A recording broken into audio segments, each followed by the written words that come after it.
4월 24일 주일 아침입니다. 오늘 묵상할 본문은 요나서 4장 1절부터 11절입니다. 오늘 우리가 묵상할 말씀은 하나님께서 어제 니느웨를 용서하셨잖아요. 그래서 재앙을 내리지 않았습니다. 하나님이 니느웨에 재앙을 내리지 않자 요나는 불평을 하면서 내가 이미 말한 대로 하나님 그러실 줄 알았다면서 내가 그럴 줄 알고 스페인으로 도망갔던 거라고 그렇게 불평을 하면서 막말까지 했습니다. 이렇게 사느니 차라리 죽는 것이 낫겠다. 그러면서 죽여달라고 그랬어. 그래서 하나님은 요나에게 이렇게 질문을 했어요. 네가 화를 내는 것이 옳으냐? 이 질문을 내한테 하는 질문이라고 생각을 해보세요. 네가 화를 내는 것이 옳으냐? 주님은 이렇게 요나를 책망했습니다. 이것이 오늘 1절부터 4절 내용입니다. 1절부터 4절 제가 한번 읽겠습니다. 요나는 이 일이 매우 못마땅하여 화가 났다. 그는 주님께 기도하며 아뢰었다. 주님, 내가 고국에 있을 때에 이렇게 될 것이라고 이미 말씀드리지 않았습니까? 내가 서둘러 스페인으로 달아났던 것도 바로 이것 때문입니다. 하나님은 은혜로우시며 자비로우시며 좀처럼 노하지 않으시며 사랑이 한없는 분이셔서 내리시려던 재앙마저 거두실 것임을 내가 알고 있었기 때문입니다. 주님, 이제는 제발 내 목숨을 나에게서 거두어 주십시오. 이렇게 사느니 차라리 죽는 것이 낫겠습니다. 주님께서는 네가 화를 내는 것이 옳으냐 하고 책망하셨다. 주님이 네가 화를 내는 것이 옳으냐? 라고 질문하시는 것. 우리가 불편이 생기고 불만이 생기고 화가 날 때 네가 화를 내는 것이 옳으냐? 하나님이 이렇게 질문하신다 생각하시고 내가 화를 내는 것이, 내가 불평을 하는 것이, 내가 원망을 하는 것이 옳은지 점검해야 되겠습니다. 니느웨가 망해야 한다는 잘못된 신념이 요나의 태도를 지배하고 있습니다. 그는 분하고 억울해서 죽는 편이 낫다고 하며 주님께 대들고 주님의 책망에도 자기 주장을 굽히지 않습니다. 요나는 자아가 왕 노릇을 하면서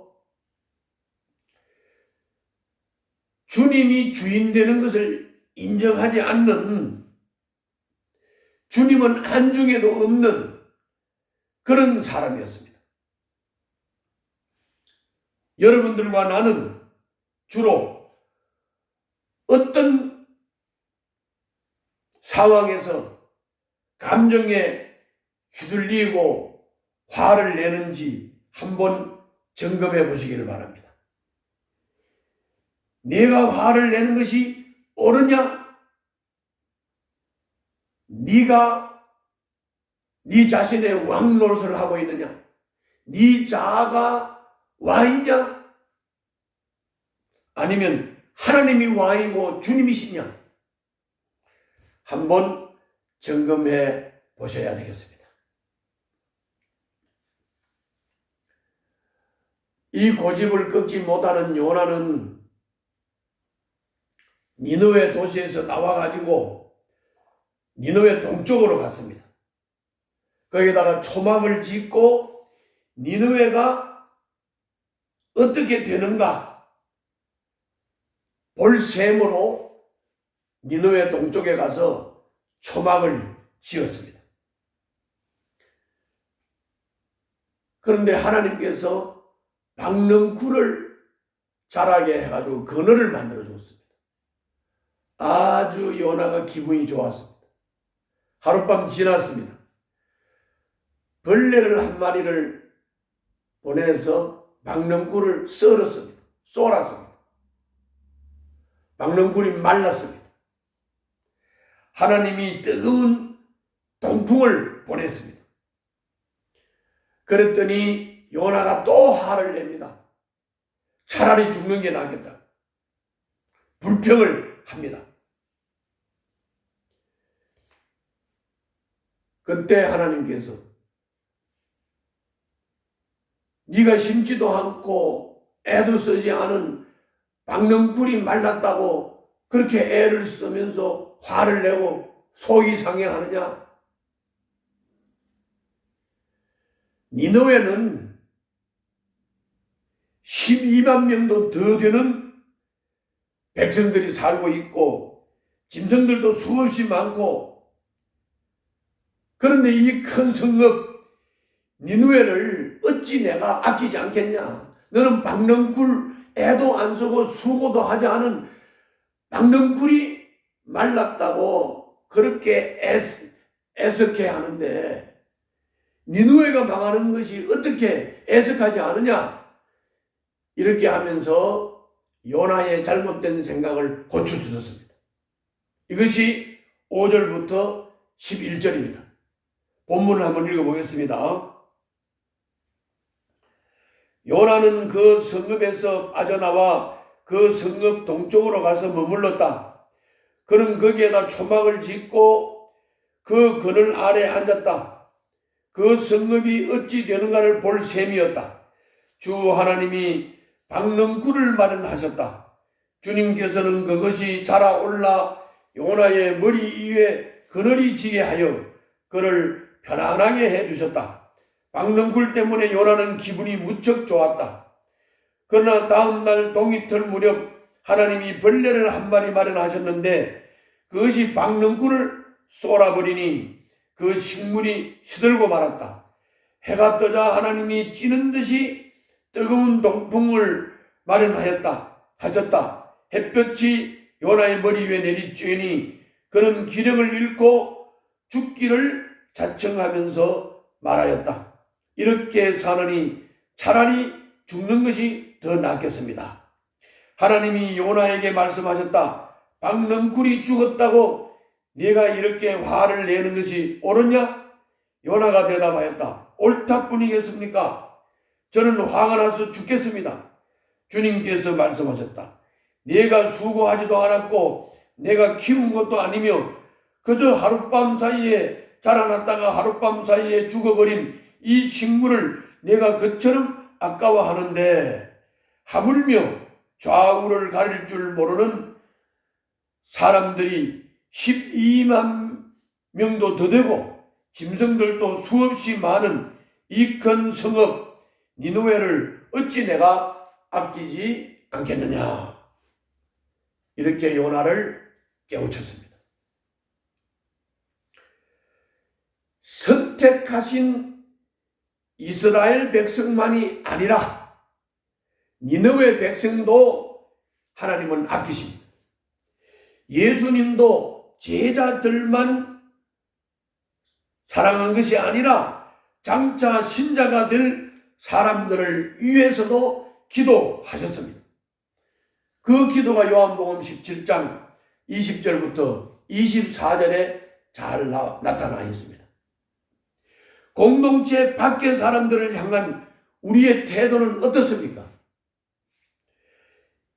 역사, 우리가 일본 사람들을 막 미워하고 막 저주하고 이렇게 하죠. 그 역사 때문에 그러는 거 아닙니까? 또 정치, 우리 정치인들을 막 욕하고 비판하잖아요. 정치인들이 잘못한다는 거죠.